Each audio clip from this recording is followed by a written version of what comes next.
ये कहानी मुझे अंदर से आई है जो मैं आपको सुना रहा हूँ। अब मेरे पास ऐसी चिड़िया नहीं है कोई नजम सेठी साहब वाली जो मुझे बताए।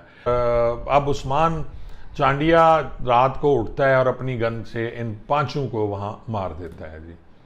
जब फायरिंग में ये मर जाते हैं तो बाहर खड़े हुए जो उनके जो दो गनमैन थे उस पर ये फायरिंग करता है, वो जख्मी होते हैं और उस्मान चांडिया जो है वो वहां से फरार हो जाता है। अब ये फ़ोन करता है जी रहीम यार खां पुलिस को और कहता है जी मैंने वो आपका काम कर दिए तो आप मुझे यहाँ से निकालें।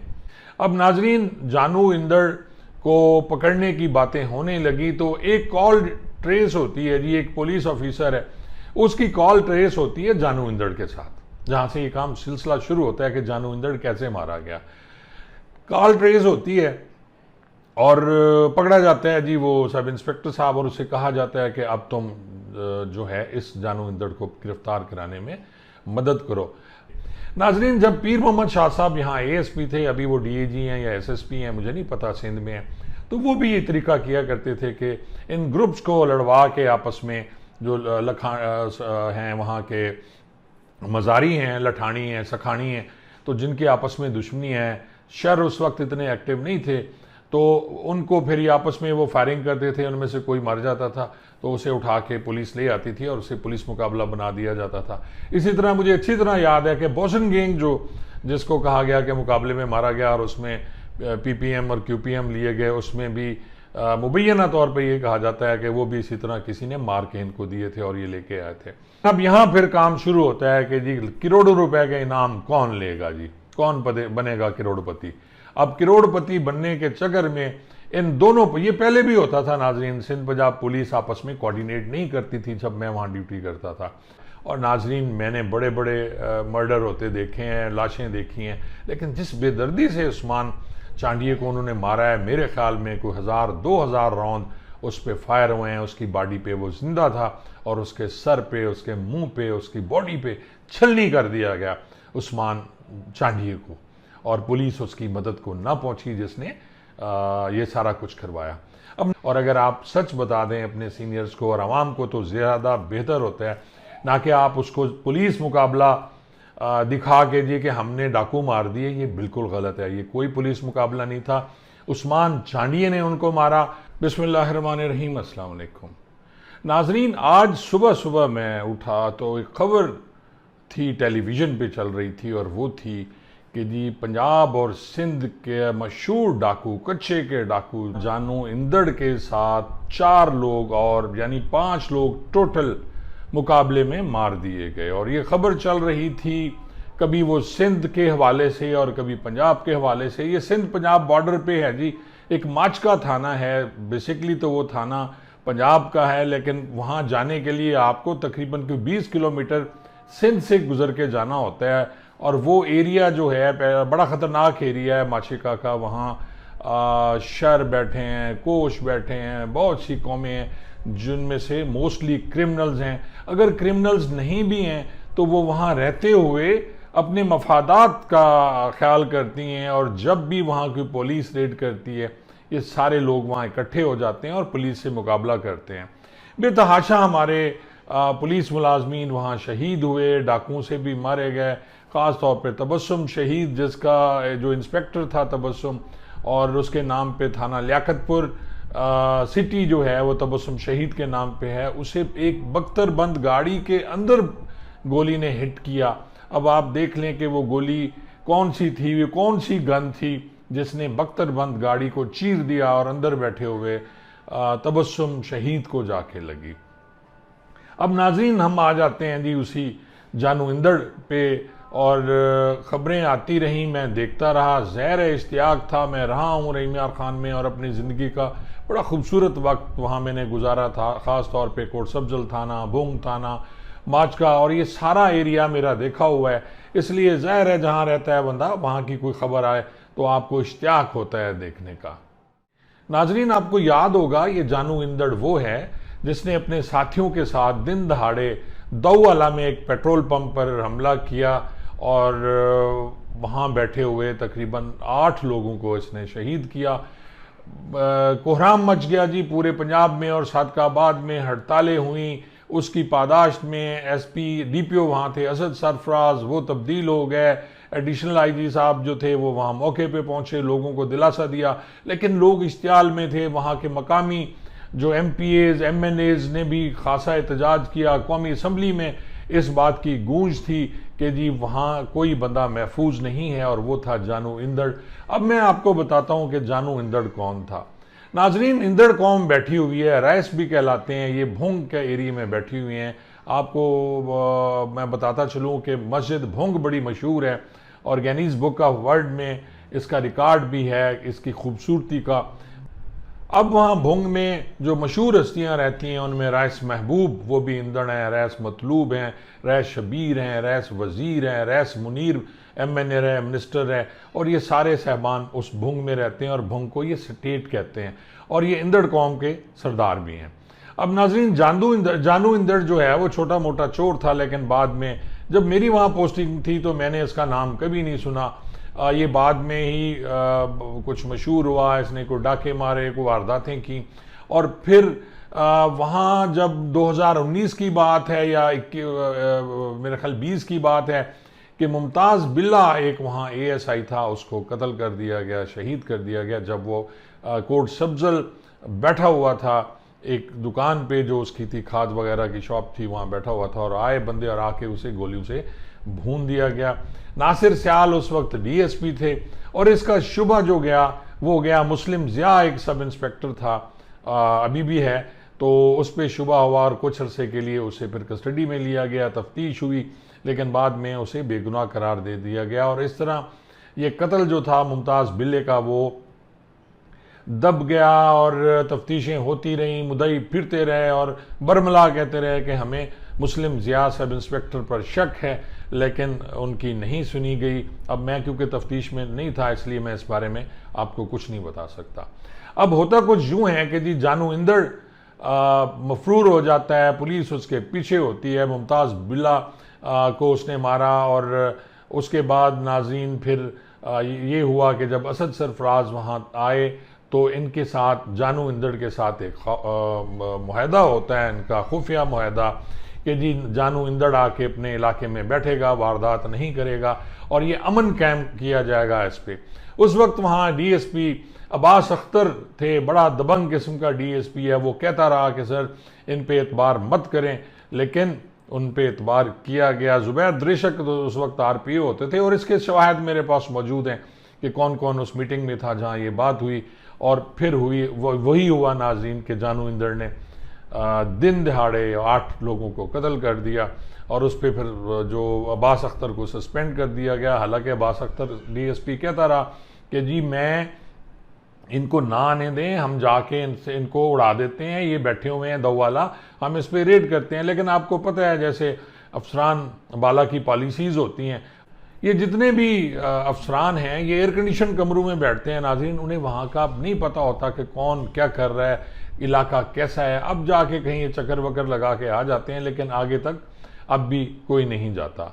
जानू इंदड़ वारदात करके चला गया, पुलिस इसके पीछे थी, और आपको याद होगा कि अभी जब ये शुरू कच्चे का ऑपरेशन शुरू होता है और उस पर अरबों रुपए खर्च होते हैं, कई दफ़ा IG साहब वहाँ जाते हैं, चीफ मिनिस्टर वहाँ जाते हैं, और जाके मुलाजमीन को इनामात देते हैं। मुलाजमान एक दो मुलाजमीन शहीद भी हुए। फिर अभी कुछ फायरिंग हुई, आपको याद होगा कि भुंग थाने के साथ एक बागड़ी बाग है, वहाँ से पुलिस वेन गुजर रही थी, उस पर फायरिंग की गई और एक जवान ज़ख्मी हुआ, और बुरी तरह ये ज़ख्मी भी हुए जवान हमारे। उसके पीछे जो मुहर्रिकात थे वो कुछ सियासी थे, और कुछ आपस में जो प्रोफेशनल जेलिसी है रहीम यार खां पुलिस में, पुलिस मुलाजमीन की ग्रुपिंग है नाज़रीन, वहाँ सबको पता है कि कौन सा ग्रुप कहाँ क्या कर रहा है। सादकाबाद में जो कुछ पुलिस अफसरान बैठे हुए हैं उनकी ग्रुपिंग है, कुछ जब उन्हें हटा दिया जाता है वहाँ से तो फिर वहाँ वारदातें ज़्यादा होना शुरू हो जाती हैं, और फिर जब दोबारा उनकी वहाँ पोस्टिंग हो जाती है तो फिर सारे मामला सेटल हो जाते हैं। ये पहले भी होता था जब हमारा दौर था, कुछ हमारे पुलिस अफसरान थे उन पे इस किस्म का शुबा किया जाता था। अब नाजरीन, जानू इंदड़ को पकड़ने की बातें होने लगी तो एक कॉल ट्रेस होती है जी, एक पुलिस ऑफिसर है उसकी कॉल ट्रेस होती है जानू इंदड़ के साथ, जहाँ से ये काम सिलसिला शुरू होता है कि जानू इंदड़ कैसे मारा गया। कॉल ट्रेस होती है और पकड़ा जाता है जी वो सब इंस्पेक्टर साहब, और उसे कहा जाता है कि अब तुम जो है इस जानू इंदड़ को गिरफ्तार कराने में मदद करो। अब जानू इंदड़ के साथ एक क्रिमिनल आदमी जो उस्मान चांडिया है। अब उस्मान चांडिया के बारे में मैं आपको बता दूं जिसने इन सबको मारा है। उस्मान चांडिया रहने वाला है जी खानपुर का, और इसका एक भाई सदाम और उसका दूसरा भाई इसका उस्मान चांडिया का, उन्होंने डकैती की, कत्ल हुआ। ये दोनों भाई इसके जेल में हैं। ये भी 2019 में इसने वारदात की थी थाना सिटी सी डिवीजन में मेरे ख्याल में, और वहाँ जो उस वक्त थे डीएसपी वो अब्बास अख्तर थे, और उन्होंने इसको चलान किया। उस डकैती में एक जो राहगीर है वो जख्मी भी हुआ जिससे इसने वारदात की, और इसको असला और उसके साथ 394 में चलान किया गया। ये इनके साथ था। पता चला कि ये जानू इंदड़ के साथ घूम रहा है, तो फिर इसे टारगेट बनाया गया और इसकी मुलाकातें हुई पुलिस वालों के साथ, और उसे एतमाद में लिया गया कि तुम ये काम कर दो जानू इंदड़ को, और हम जो हैं तुम्हें बचा लेंगे।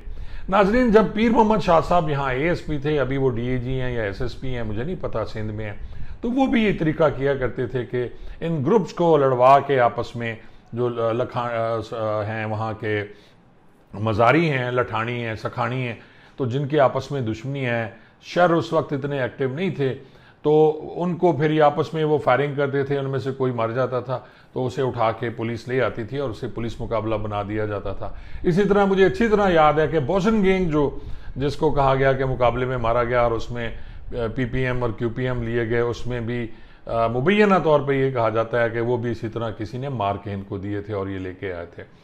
अब उस्मान इनके चांडिया जो है ये इनके बातों में आ गया, और कल रात नाजरीन शब गुज़िश्ता जो अभी है एक दावत थी जी मिठा शहर को भी कुछ अर्सा पहले कत्ल कर दिया गया था एक मुकाबले में। उसका बेटा है खादिम शहर, ये कच्चा है जी कश्मोर का, और कश्मोर से ये तकरीबन 20-25 मिनट की ड्राइव है जहाँ ये डेरा था मिठे शहर का, और वहाँ रात को दावत होती है और वहाँ ये खाना वाना खाते हैं और सो जाते हैं। अब एक कमरे में 6 अफराद सोते हैं, जिसमें उस्मान शर है, जानू इंदड़ है, शहजादा दश्ती है, समार शर है, भूरा है, मुंशी है। अब समार शर नाजरीन संतू शर का भाई है। अब ये सारे गैंग है, बहुत बड़ा गैंग है और इंतहाई ख़तरनाक लोग हैं।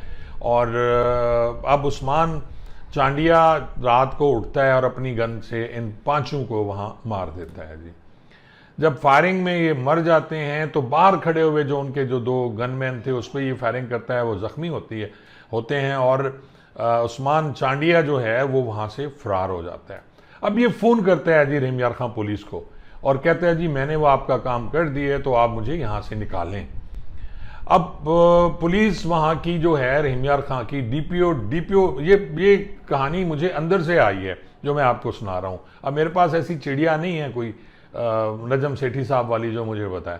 अब वहाँ से ये कॉल की जाती है, डीपीओ जो हैं वहाँ के सिंध के जो साथ का इलाका है कश्मीर के साथ, कंदकोट है, जखमाबाद है, तो वहाँ डीपीओ साहब जो हैं उन्हें कहा जाता है जी बख्तरबंद गाड़ी दें, आप एपीसी दें ताकि हम वहाँ से जाके लाशें भी उठा लें और उससे बाद हम उस्मान चांडिया को वहाँ से बचा लें।